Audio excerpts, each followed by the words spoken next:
All right, it's time for the crash course, everybody. We got to get to know these new Florida State Seminoles that are on the hardwood next year. We've been learning about these new coaches that Florida State has added.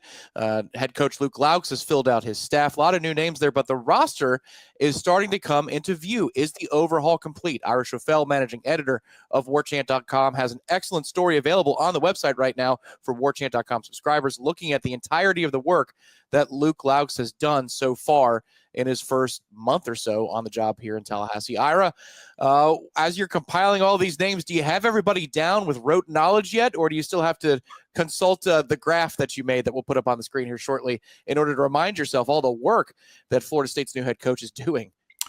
Yeah, it's a lot of new faces, man. It's nice to have the cheat sheet. I had to consult going back and forth to old stories kind of to track as I put that story together, kind of go back through all the stories we've written over the last few weeks of all these pieces they brought in.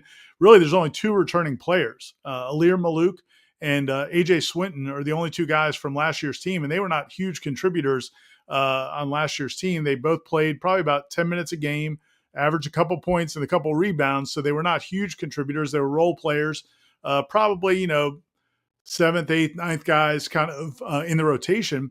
Well, they're the only two that are still back, and the other 8 players that they have in place right now are newcomers, 2 high school signees, 6 transfers.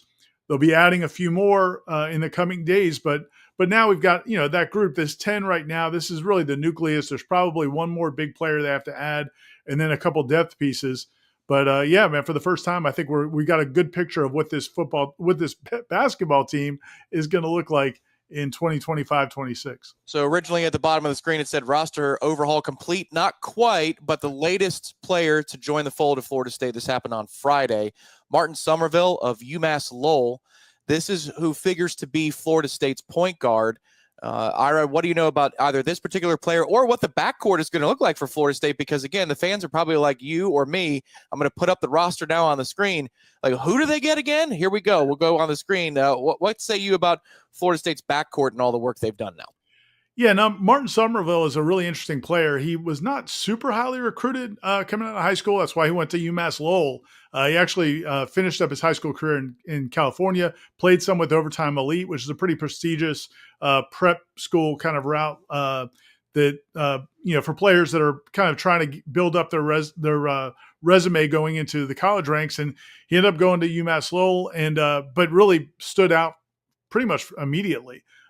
Shot really well from the perimeter. I think it shot over 40% from 3-point range, averaged, 13, 14 points a game, probably about 4 assists a game, had a really good assist to turnover ratio, and kind of midway through his freshman season, ended up winning the starting point guard job for that team. So this will be a big step up for him. Going from where he was at UMass Lowell up to the ACC at Florida State is a big jump. But I think that they feel like with the way he played that well as a freshman on the college level and his size at 6'3", I think they feel like he's got the inside track to being the point guard. That doesn't mean they wouldn't look to sign another point guard, but I do feel like he's the guy right now. I feel like if they had to start a season, they feel like he'd probably be the starting point guard. So also in the backcourt, Jacksonville's Robert McCray, formerly of Jacksonville, Drexel's Kobe McGee. That was the first big name I felt like that Florida State landed in the portal. These are 2 players who averaged over double digits a game. McCray, the last couple of seasons, 16 points, 18 points the last 2 years respectively. And then Kobe McGee, 6'6", averaged 14 points and 5.6 rebounds last year. Good from 3-point range, over 44%. So Florida State did some overhauling there, and it looks like, again, I'll put this roster back up there. You see some mixtures of veterans and younger players, but good size there across the board if you're just looking specifically at guards, not wings, but guards. Yeah, and McCray and McGee are pretty different types of players, similar in terms of statistics that they put up. But yeah, McCray is more of a slasher, 6'4". They're both kind of shooting guards or off guards, but McCray is more of a slasher, not an elite 3-point shooter. He will shoot it occasionally, but he's more of a guy that's going to get in the paint, make tough contested baskets. If you watch, there's highlights of him and film of him on the internet you can go find.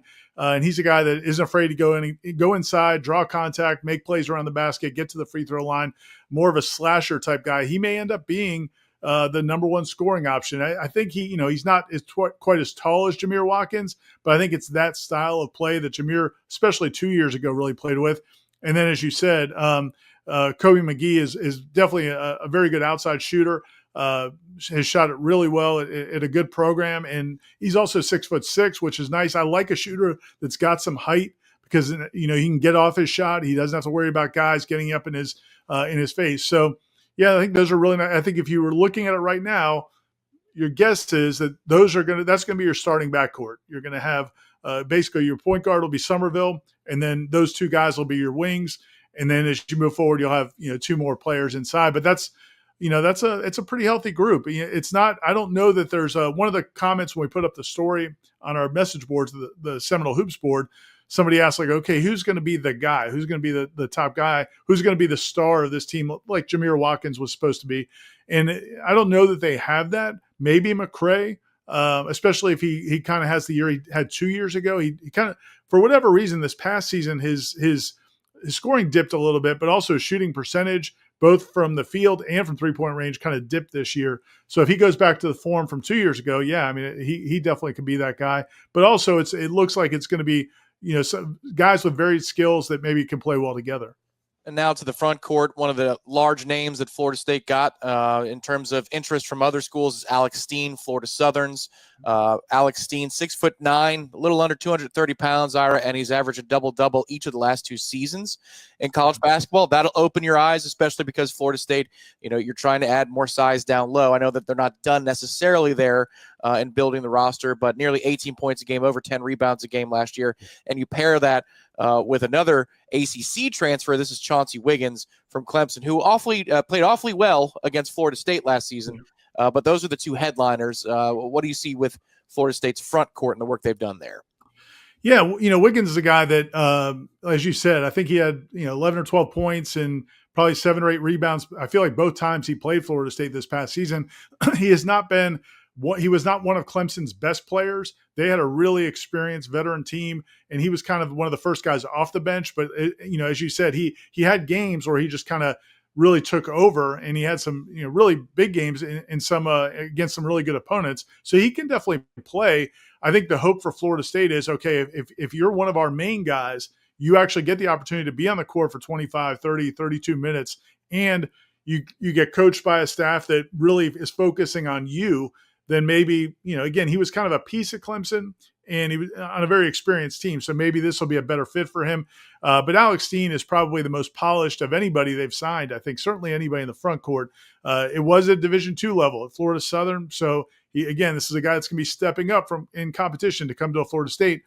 But as you said, he was very much in demand. I mean, he got offers from a bunch of schools, and I think seriously considered, Louisville and several other schools. I think Kentucky was interested in him during the process as well. So he definitely had everybody's attention. Luke Loucks actually shared the story the other day. Pretty funny that, the thing that really worked out for them, they were kind of late on him and probably were not wouldn't have been his top option, except for the fact that he's from Panama City and his girlfriend actually goes to Florida State. So that worked out all right for the Noles. And so he ended up signing with FSU. And so that was, a big signing for them. And then they have a couple other pieces as well that we could touch on. But yeah, those are, I think right now you'd see Alex Steen is definitely going to start. I would think it'd be him or Wiggins. And then we'll see what they do if they get another post player, an established center. Of course, the transfer market is going to be, those guys are going to command a pretty penny. Yeah, looking at the rest of the front court, again, LaJay Jones, it comes in as a transfer. He's from St. Bonaventure. This is going to be another rotational piece, I would imagine, because he's a veteran. He's a senior. So, that tells you that they think he can be somebody who rotates in and eats up minutes in his first and probably only season at Florida State, unless he has extra eligibility that I'm unaware of. Then you got holdovers, the two holdovers from the Leonard Hamilton era and Alir Malouk, who stuck around. He's entering his sophomore year at 7 feet tall, 218 pounds, and A.J. Swinton, the forward, 6'6", 200. He had his moments last year as well. The one thing, Ira, as I'm going top to bottom here, looking at the roster, I think it makes sense that if they're looking for somebody else who's an anchor in the middle, just mostly I'm looking at the weight category. They don't have a lot of heavy dudes that can get down low and battle for boards. That just on paper. Now, you could be 220 and still be an excellent rebounder, but it's just you're looking at that roster and what's it missing. I think a little bit of density is probably what they want to go and grab to help themselves on the glass. Otherwise, I mean, you see a nice balance there between size, seniority, experience and productivity over the course of collegiate careers at different levels. Yeah, I think he definitely prioritized, some experience, maybe giving up the blue chip status in terms of not saying, okay, I'm only going to look for guys that have played at the ACC level or played in the Power Four or whatever you want to call it, the elite conferences. Guys that have played, their skill set will work in what Luke Loucks wants to do. Lejay Jones is a really nice player. St. Bonaventure is a very good program. And, he's originally from Jacksonville. So I think that was another really thing that worked out well for them. He's a guy that I think the coaching staff knew for a long time. Michael Fly had recruited him previously when he was one of the assistant coaches when he was at Jacksonville University. So they had a good relationship. And I think he's going to be in that mix. May start some, will definitely be one of the first guys off the bench, definitely in that top 6, 7, 8 guys in the rotation is a nice piece.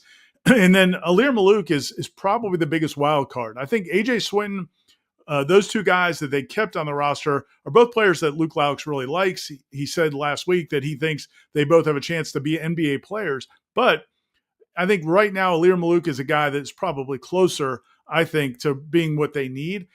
He's 7 feet tall. As you said, he's not really thick, but he can run the floor. He defended, in Leonard Hamilton's switching defensive style, he did it better than anybody in terms of getting out and guarding guards as a 7-footer, really athletic. I think he's got more skills than we saw last year. So he's a guy that on paper you maybe aren't that excited about. You wouldn't pencil him in as a potential starter, but man, he's got tons of talent. He was if he had gone in the transfer portal, he would have done really well for himself. So Florida State, it was a big win to keep him there. And then, they also have the couple of high school signees that they brought in as well that they're bringing in.